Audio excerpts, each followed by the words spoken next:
మాజీ మంత్రివర్యులు సిరిసిల్ల శాసనసభ్యులు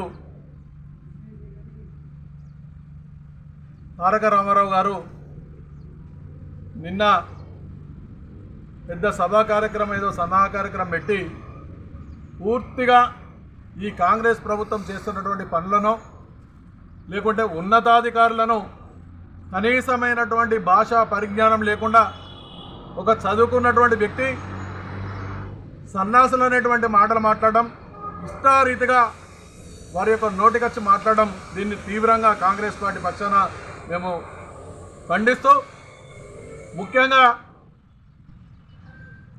కాంగ్రెస్ పార్టీ ఏదైతే ఉన్నదో ఈ తెలంగాణ ప్రజలు ఇలా బీఆర్ఎస్ పార్టీని వీళ్ళందరినీ కూడా చీకొట్టి ఇలా తెలంగాణలో కాంగ్రెస్ పార్టీ మాకు న్యాయం చేస్తున్నటువంటి ఒక విషయాన్ని గమనించి ఇలా తెలంగాణ రాష్ట్ర ప్రభుత్వాన్ని ఏర్పాటు చేసే విధంగా కాంగ్రెస్ పార్టీకి తెలంగాణ ప్రజలందరూ కూడా సపోర్ట్ చేసి ఇలా ప్రభుత్వాన్ని ఏర్పాటు చేయడం జరిగింది.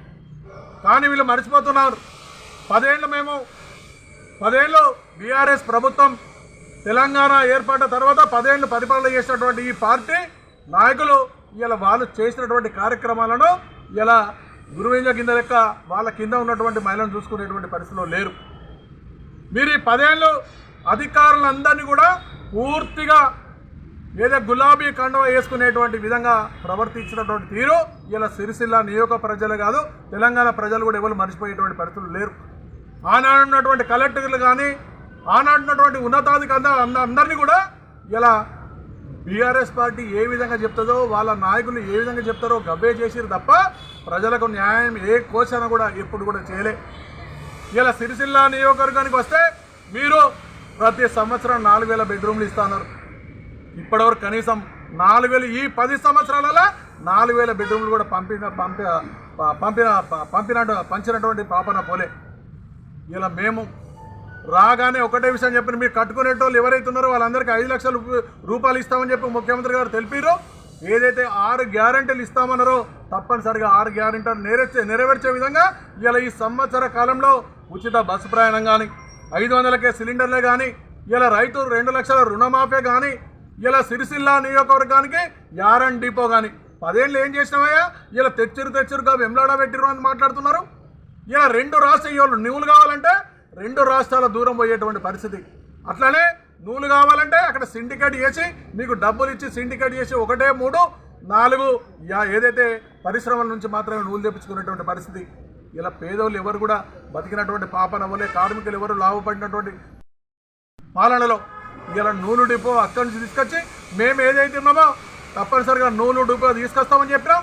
ఇలా వెమ్లాడ ఎంత దూరం? వెమ్లాడ 10 కిలోమీటర్ల దూరంలో ఉన్నటువంటి వేమ్లాడలో యారన్ డిపో పెట్టడం జరిగింది. ఇక నువ్వు కనీసం తేనేదేలు కదా, నువ్వు ఇయ్యలేదు కదా. 2 లక్షల ₹1,00,000 రుణమాఫీ చేస్తా ఉన్నావు. 10 ఏళ్లలో కనీసం ఏం చేశారు మీరు? ఇంత రుణమాఫీ చేసినటువంటి ప్రతి లేదు. నిరుద్యోగులకు 3,000 రూపాయల వృత్తి ఇస్తా అన్నారు, ఎక్కడ పోయింది? 3 ఎకరాల దళితులకు భూమి ఇస్తా అన్నారు, ఎక్కడ పోయింది? ఇలా దళితున్నే సీఎం చేస్తాను మొట్టమొదటి అబద్ధమైనటువంటి మీ పార్టీ నాయకులను ఇలా తెలంగాణ ప్రజలు చీకొట్టి పక్కన పెట్టారు. ఇలా సిరిసిల్ల నియోజకవర్గ ప్రజలు కాంగ్రెస్ చీకొట్టినారు. అయ్యా మేము ఇలా మీరు ఏదైతే వేసిండ్రో కాంగ్రెస్ పార్టీని ఇలా ప్రజలందరూ కూడా దీవిస్తూ ఉన్నారు. ఇలా చల్లగా ఉంటున్నాం. ఇలా పేద ప్రజల రైతులు కానీ, నేతన్నలు కానీ, ఇలా గీతన్నలు కానీ, ప్రతి ఒక్క కార్మికులు కర్షకులందరూ కూడా ఇలా మంచిగా మనస్ఫూర్తిగా మంచి నిండుగా ఏమాత్రం బాధ లేకుండా ఉన్నారంటే అది కాంగ్రెస్ పార్టీ యొక్క ప్రభుత్వ పాలననే. ఇది చెప్పక తప్పదు. మీరు ఇలా కలెక్టర్ గారిని సన్యాసి అనడం, రేవంత్ గారిని వాడు వీడని మాట్లాడడం, రేవంత్ రెడ్డి ప్రియతమ ముఖ్యమంత్రి గారిని ఇటువంటి భాషా పరిజ్ఞానం నువ్వు అమెరికా పోయి చదువుకున్నావో లేకుంటే ఇక్కడ చదువుకున్నా కానీ ఇటువంటి భాష ఇది పూర్తిగా తీవ్రంగా ఖండిస్తూ ఉన్నాం. మీ పాలనలో అధికారులందరూ కండవ వేసుకొని ప్రయత్నం చేశారు. ఇలా మేమే సాక్ష్యం. మీరు వచ్చినప్పుడల్లా మమ్మల్ని ప్రతి ఒక్కసారి కాంగ్రెస్ నాయకులందరినీ కూడా నియోజకవర్గంలో అరెస్ట్ చేయడం మీ పాలన కాదా? మీరు ఏనాడు ప్రజలలో వచ్చింది తిరిగినటువంటి పాపన ఉన్నారు. ఇలా ప్రతిపక్షాలు కూడా పోతే ప్రతిపక్షాలు వస్తే కూడా రిప్రజెంటేషన్ ఇచ్చేటువంటి తీసుకొని సమస్యల పరిష్కార దిశలో కాంగ్రెస్ ప్రభుత్వం ఉన్నది. కానీ మీరు కనీసం అయ్యా మా రిప్రజెంటేషన్ తీసుకోండి, మా యొక్క పరిస్థితికి ఇది ఉన్నది, నియోజకవర్గంలోకి ఇది ఉన్నదని మీకు ఏదో చెప్పుకోవడానికి ఇలా మేము ఒక వినతి పత్రం తీసుకొని వస్తే కనీసం వినతి పత్రం కాదు కదా మనల్ని అరెస్ట్ చేసి రోజులకు రోజులు రాత్రనక పగలనక మన ఏది స్టేషన్లో అరెస్ట్ చేసినటువంటి దినాలు, హౌస్ అరెస్ట్ చేసిన దినాలు లేవా?